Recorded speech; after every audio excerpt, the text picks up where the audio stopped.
Mr. Speaker, since day one of the war in Iraq, Democrats have provided the President with everything he asked for. Yet Republicans have denied the President the one thing he needed: oversight. In a post-9/11 world, the American people need the vigilance and patriotic determination of every member of Congress to demand answers to the questions their constituents are asking.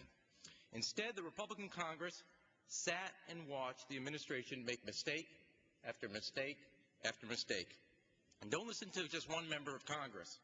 Consider the words of a three-star general, Greg Newbold, top operations officer for the Joint Chiefs of Staff.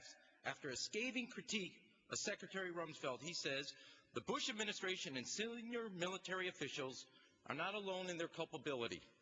Members of Congress defaulted in fulfilling their constitutional responsibility of oversight."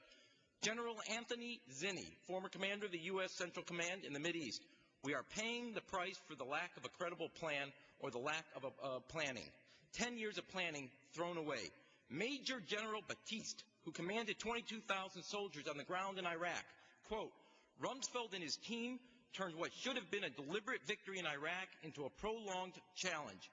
8 generals have raised serious questions concerning Secretary Rumsfeld's leadership. I don't know. Maybe the Pentagon suffers from the soft bigotry of low expectations and social promotion as a policy. Maybe these generals weren't just qualified. Or maybe, just maybe, they had to speak up because the Republican Congress was silent. You have adopted an approach of see no evil, hear no evil, speak no evil with abandon. America was told this would be a quick war, and it turned into a long war. This Congress walked away from its oversight responsibility. America was told 130,000 troops would be enough, but more were clearly necessary. This Congress, the Republican Congress, walked away from its oversight responsibility. America was told this would be a conventional war. It turned into insurgency.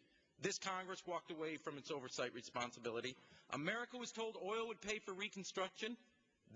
And the taxpayers are left with $480 billion of a tab.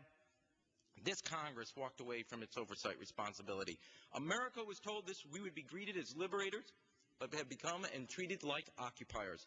This Congress walked away from its oversight responsibility. And when Don Rumsfeld, a man who expressed contempt for the idea of nation building, was assigned the responsibility of rebuilding Iraq and mismanaged the war against the insurgency, this Congress, the Republican Congress, walked away from its oversight responsibility.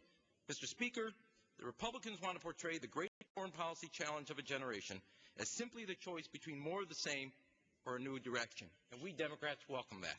The debate today is about whether the American people want to stay the course with an administration and a Congress that has walked away from its obligations or pursue a real strategy for success in the war on terror. 2,500, one additional minute? 1 minute. 2,500 brave Americans, male and female, have given their lives of trying to stabilize Iraq.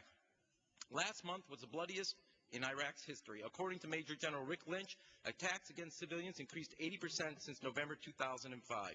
We cannot achieve the end of victory and continue to sit and watch. Stand pat, stay put, status quo. That is a Republican policy. Democrats are determined to take the fight to the enemy. In the words of President John Kennedy, we shall pay any price, bear any burden, meet any hardship, support any friend, oppose any foe in order to assure the survival and success of liberty. Democrats will never put American service members in harm's way without a plan and without support. For that, you need to sit and watch the complacency of a Republican Congress. Gentleman from